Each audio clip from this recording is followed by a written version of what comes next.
વર્ષ 2025માં રાજકોટ ગ્રામ્ય જિલ્લામાં 172 જેટલા ફેટલ અકસ્માત થયા હતા અને આમાંથી મેક્સિમમ અકસ્માત જે છે એ નેશનલ હાઈવે ઉપર અને સ્ટેટ હાઈવે ઉપર થયા હતા.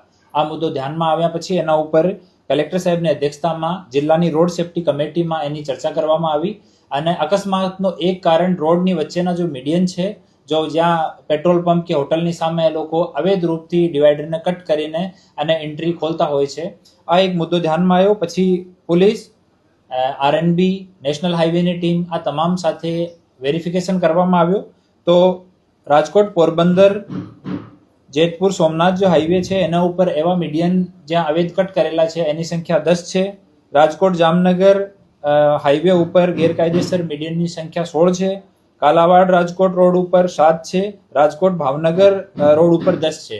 તો આ તમામ જે જગ્યા મીડિયન છે હાલ બંધ કરાવવામાં આવ્યા છે. બંધ કરાવ્યા પછી જો આ મીડિયન્સને તોડશે તો એના ઉપર કાયદેસર કાર્યવાહી કરવાનો નિર્ણય કલેક્ટર સાહેબની અધ્યક્ષતામાં આ કમિટી દ્વારા લેવામાં આવ્યો હતો. એના ભાગરૂપે પહેલી એફઆઈઆર રાજકોટ પોલીસ સ્ટેશનમાં કરવામાં આવી છે અને એમાં જે પણ લોકો દોષી છે જો મીડિયન તોડે છે એના વિરુદ્ધમાં ભવિષ્યમાં પણ સખ્ત કાર્યવાહી કરવામાં આવશે. હાલ આ ફરિયાદ ક્યોંકિ જ્યારે તોડ્યો જૂનો તોડેલો હતો તો જ્યારે તોડ્યો તો ખબર નહીં, તો જો પણ લોકો દોષી છે આમ કરીને આરએનબી તરફથી આ ફરિયાદ આપવામાં આવી છે. પોલીસ તપાસમાં જેના પણ નામ નીકળશે એના વિરુદ્ધમાં કાર્યવાહી કરવામાં આવશે.